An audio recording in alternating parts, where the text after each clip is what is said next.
अल्हम्दुलिल्लाह वकफ़ा वस्सलातु वस्सलामु अला मन ला नबी बअदा।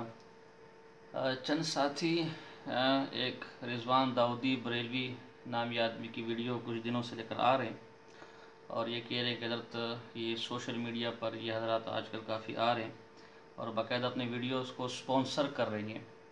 इनकी 2-3 वीडियो जो फेसबुक पर है हमने वो चेक की है, जिसमें ये उलमा देवबंद पर तबर्रा करते हुए कहते हैं कि जी कोई है पाकिस्तान में ऐसा जो उलमा देवबंद की इन इबारात को सुप्रीम कोर्ट में लेकर जाए। मौसूफ़ के साथ हमारा कोई ख़ास ज़ाती तारुफ़ नहीं है, ना हम उनको जानते हैं। अलबत्ता अगर ये वही दाऊद रिजवी हैं जिनकी मार्फत नामी किताब लाहौर से शाये हुई थी, जो कई उलमा और कई लोगों को मुफ्त फ़राहम की गई तो हमें भी मुफ्त भेजी गई थी, तो उन पर इनका नाम रहबर शरीयत और पीर तरीक़त वगैरह लिखा हुआ, ये भी एक अलमिया है उस उम्मत का कि कल के छोकरे छुकारे जो है वो अब रहबर शरीयत भी हैं और पीर तरीक़त भी हैं। मुझे इस मौके पर एक कहावत और एक मिसाल याद आ गई।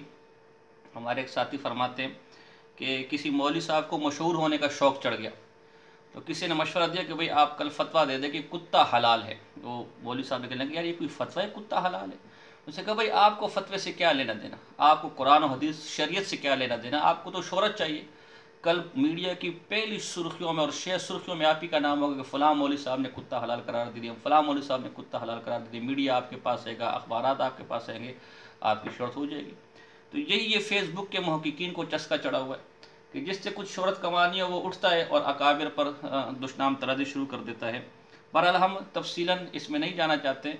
मुझे हैरत है कि अगर ये वही दाऊद साहब हैं, दाऊदी साहब हैं, तो उन्होंने ख़ुद अपनी मारिफत के सफ़ा नंबर 8 पर देवबंदी हजरात को आले सुन्नत व जमात लिखा हुआ है और फिर दूसरी तरफ जो है उन पर कुफर के फतवे भी लगा रहे हैं। इन साहब को मैं ये मशवरा दूंगा कि इस वक्त मुतकल्लिम इस्लाम उस्ताद मोहतरम ग़ज़ाली दौरान हज़रत मौलाना मोहम्मद इलियास घुमन साहब हाफ़िज़हुल्लाह और आपके मसलक के प्रोफेसर सईद असद साहब के दरमियान गुफ्तगू चल रही है। एतहाद के हवाले से, इबारात के हवाले से, आपके अकायद के हवाले से।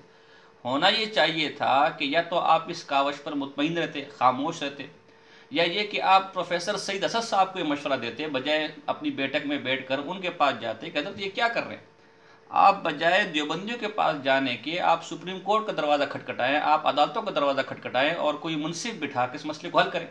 इसलिए हमारा पहला मशवरा तो आपको ये होगा कि आप जाके प्रोफेसर सईद असद साहब के सामने अपना दर्द दिल बयान करें। और दूसरी बात, आप पाकिस्तानी अवाम से मुतालबा करेंगे कि पाकिस्तानी अवाम में कोई ऐसा नहीं कि जो इबारात को सुप्रीम कोर्ट में लेकर चला जाए। तो मौसूफ़ आप भी तो लाहौर में लेते हैं, क्या पाकिस्तानी अवाम में आपका शुमार नहीं होता? क्या आप खुद अपने आप को आशिक रसूल नहीं समझते? आप तो इस मुद्दा के मुबल्लिग हैं, दाई हैं। तो दाई का काम होता है कि सबसे पहले खुद अमल करे, फिर दूसरों से अमल करने का मुतालबा करें। हम आपको दावत देते हैं, अगर आप वाकई समझते हैं कि इन इबारात को अगर हम सुप्रीम कोर्ट में लेकर चले जाएं तो मसला हल हो जाएगा, तो मैं आपको दावत नहीं बल्कि चैलेंज देता हूं। अगर आप में जुर्रत है और कुछ हया है और वाकई ये आप शोहरत के लिए नहीं कर रहे, बाकी वाकईतन उम्मत का दर्द लेकर मीडिया पर आए, तो आप मुद्दई बनकर इन इबारात को सुप्रीम कोर्ट में जाके चैलेंज करें, रिट दायर करें। हम इंशाल्लाह के दिफा करेंगे, जैसे पहले हमने दिफा किया। 1935 में बहावलपुर की अदालत में कुछ इबारतें पेश हुई, वहाँ की अदालत ने हमारे हक में फैसला दिया। बकौल आपके पार्लियामेंट में मौलाना कासिम नानोतवी रहमतुल्लाह की इबारत पेश हुई, बकौल आपके, लेकिन हम तो कहते हैं झूठ है, लेकिन पार्लियामेंट ने फतवा में देवबंद पर नहीं लगाया। आपके मसलक के पीर करम शाह अजहरी जो शरीयत कोर्ट के सुप्रीम जज थे, उन्होंने तहज़ीरुन नास के हक में फतवा दिया, आपने मान लिया, आपने सुप्रीम कोर्ट की भी नहीं माननी। हाँ, उसके मुकाबले में हम आपको अदालतों के फैसले सुनाएंगे जिसमें आपके खिलाफ फैसले आए, लेकिन आज तक आप कोई जवाब न दे सके। बहरहाल अगर आप वाकई इत्तेहाद चाहते हैं और वाकई आप ये समझते हैं अपनी इस दावत में मुखलिस है, तो हम आपको दावत देते हैं, बजाय सोशल मीडिया पर आकर अपना पैसा बर्बाद और ख़र्च करने के और ख्वाह में जो है अपनी इज़्ज़त मज़ीद ख़राब करने के, मैं बाकायदा आपको दावत देता हूँ। और अगर दावत की लफ्ज़ पर आपको हया नहीं आती तो मैं बाकायदा आपको चैलेंज देता हूँ कि आप सुप्रीम कोर्ट में जाएं। और मैं आवाम से ये भी कहता हूँ कि बरेलवी टब्बर बमा ये दाऊदी और बमा इसके टब्बर और बरेलवी मसलक जहर का ड्रम तो पी सकते हैं, लेकिन पाकिस्तान की अदालतों में हमारे खिलाफ नहीं जा सकते, क्योंकि इन्हें भी पता है कि ये इन इबारतों पर इल्ज़ामात और उलमा देवबंद पर फतवे झूठ पर मबनी है। अगर हम एक गैर जानबदार फोरम पर जाएंगे हमारा झूठ खुल कर आ जाएगा।